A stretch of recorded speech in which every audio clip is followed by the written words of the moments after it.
नमस्कार दोस्तों, बहुत बहुत स्वागत है आप सभी का आपके अपने इस YouTube चैनल विजिटेरिया में। दोस्तों मैं हूं एडवोकेट मंजीत त्रिपाठी। दोस्तों आज की इस वीडियो में हम लोग बात करेंगे जेल या बेल। अनसिक्योर्ड लोन के मामले में जेल या बेल ये एक बहुत ही उलझा हुआ प्रश्न है और हमारे पास जितने भी कंसल्टेंसी की, जितने भी लीगल एडवाइस की रिगार्डिंग कॉल्स आते हैं, इंफॉर्मेशन के लिए कॉल्स आते हैं, चाहे व्हाट्सअप हो, चाहे हमारे यूट्यूब कमेंट सेक्शन हो, उसमें 10 में से तकरीबन आपके 4 या 6 ऐसे क्वेश्चंस होते हैं जिसमें कि आपका प्रश्न ये होता है कि सर हमें जेल तो नहीं होगी। क्या हमें जेल होगी अगर हमने अपने क्रेडिट कार्ड का बिल पेमेंट नहीं किया, अगर हमने अपना पर्सनल लोन नहीं दिया, अगर हमने अपना कोई भी अनसिक्योर्ड लोन नहीं दिया। इवन सिक्योर्ड लोन में भी बैंक के अधिकारी आपको कहते हैं कि आपको पुलिस गिरफ्तार कर लेगी और आपको जेल हो जाएगी। तो जो जेल का कॉन्सेप्ट है वो पनिशमेंट से लिया गया है और इंडिया में क्या पूरे वर्ल्ड में जो लॉ है वो 2 प्रकार के लॉ से चलता है। एक आपका प्रोसीजरल लॉ होता है, एक आपका होता है सब्सटेंशियल लॉ। प्रोसीजरल लॉ में ही क्रिमिनोलॉजी होती है। इसको थोड़ा समझने की जरूरत है। आप लोग इस बात को अपने दिमाग में मनोवैज्ञानिक तरीके से बैठा लीजिए कि जेल का जो ऑप्शन है, जेल की जो प्रक्रिया है, उसको क्यों लाया गया है। आखिर जेल होगी तो क्यों होगी और जेल नहीं होगी तो क्यों नहीं होगी। देखिए, जब भी बैंक किसी भी बॉरोवर के खिलाफ कोई भी कोर्ट में केस फाइल करता है तो वो सिविल नेचर से ही करता है, वो क्रिमिनल नेचर से नहीं करता है। इसीलिए जब भी मुकदमा आपके ऊपर होता है, ईसीएस बाउंस का होता है और आपके खिलाफ चेक बाउंस के मुकदमे होते हैं। बहुत ही रेयर केस में बैंक एफआईआर करते हैं, लेकिन उसमें भी आपको बेल मिल जाती है। तो जेल का जो कॉन्सेप्ट है वो क्रिमिनोलॉजी में क्रिमिनल एक्टिविटी यानी कि ऑफेंस के अगेंस्ट में होता है, जो ऑफेंस आप समाज और स्टेट यानी कि राज्य के विरुद्ध करते हैं, सरकार के विरुद्ध करते हैं। तो जहां पे हिंसा की बात आती है, जहां पे रक्तपात की बात आती है, जहां पर पेनल्टी के अलावा जहां पे आपको कन्फाइन करने की बात आती है, जेल में डालने की बात आती है, तो वहां पे क्रिमिनोलॉजी का साइकोलॉजी काम करता है, वहां पे क्रिमिनल लॉ काम करता है। और बैंक जब भी केस फाइल करती है तो वहां पे एफआईआर दर्ज नहीं होता है।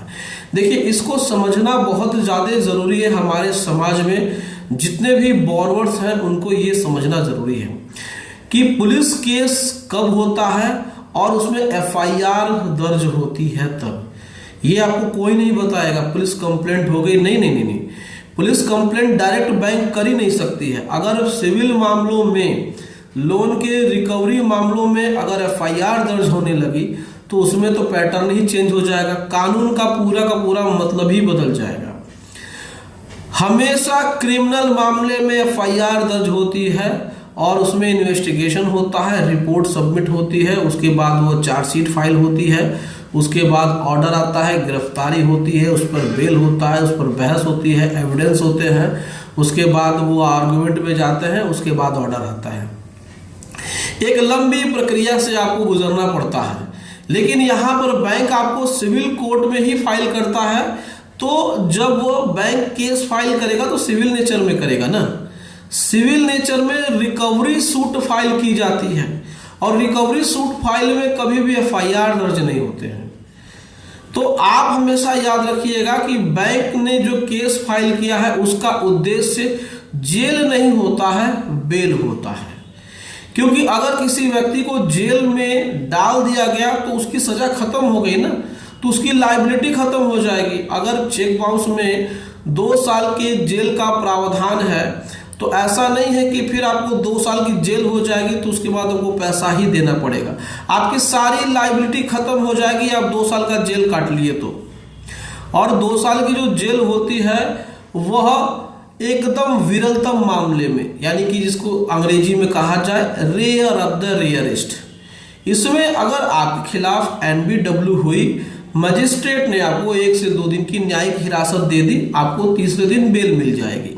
क्योंकि ये जो ऑफेंसेस होते हैं आपके पेमेंट एंड सेटलमेंट एक्ट में, चाहे आपका नेगोशिएबल इंस्ट्रूमेंट एक्ट 8081 के सेक्शन 138 सेक्शन 142 में चेक बाउंस के मुकदमे होते हैं, ये सब बेलेबल है। इवन इसमें आपको जेल में भी जाने की जरूरत नहीं है। अगर आपको समन आ गया तो आप अपना बेल बॉन्ड भर के, आप अपने डॉक्यूमेंट लगा करके, आप अपना ऑब्जेक्शन एप्लीकेशन फाइल करके, जिसको कि रिटन स्टेटमेंट बोलते हैं, आप घर जा सकते हैं। लेकिन ये जो कॉन्सेप्ट और आपके मन में ये जो डर है कि हमें जेल हो जाएगी, तो आपको जेल नहीं होगी, इस बात की 110% गारंटी है। लेकिन मुकदमा चल रहा है, आप अपीयर नहीं हो रहे हैं, तो आपको अपीयर करवाने के लिए आपके खिलाफ नॉन बेलेबल वारंट का वारंट इशू होता है। उसमें भी आपको 2 से 3 दिन के अंदर में ही जमानत मिल जाएगी। उसमें सीधे डायरेक्ट आपको 2 साल जेल का प्रोविजन नहीं है। ठीक है, तो जो भी 3 साल से कम के मामले होते हैं उसमें बेल आपको मिलती है। ये बेलेबल ऑफेंसेस होते हैं, इसमें कोई भी आपको डरने की जरूरत नहीं है। तो हमारे YouTube कमेंट सेक्शन में और हमारे WhatsApp पे 10 मैसेज अगर आए तो उसमें से 4 या 6 मैसेज ऐसे होते हैं जिसमें कि आपका क्वेश्चन यही होता है कि सर हमें जेल हो जाएगी क्या अगर हमने अपना लोन रीपेमेंट नहीं किया। तो ऐसा कभी नहीं होता है।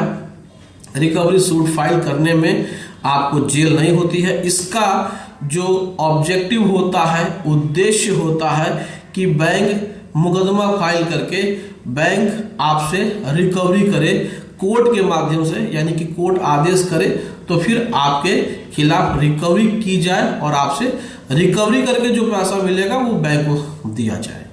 तो इसमें हमेशा याद रखिए कि ये जेल का प्रोविजन नहीं होता है, विरलतम मामले में होता है, साधारण मामलों में कभी नहीं होता है। 110% इसकी हम गारंटी देते हैं। अगर ऐसा कोई कहता है तो वो गलत कह रहा है। बड़े बड़े थंबनेल लगा करके उसमें लोगों ने कहा है कि 2 साल का जेल, उसके पीछे उनकी वीडियोस देखिए, वो उसके बाद आपको पता चलेगा कि क्या ये सही है या गलत है।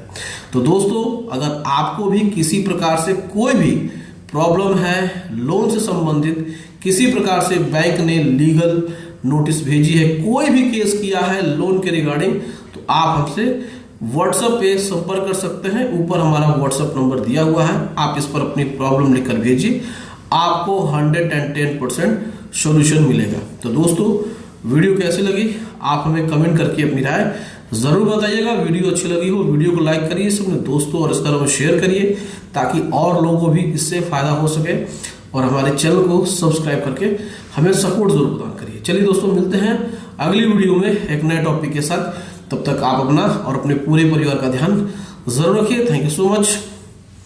जय हिंद दोस्तों।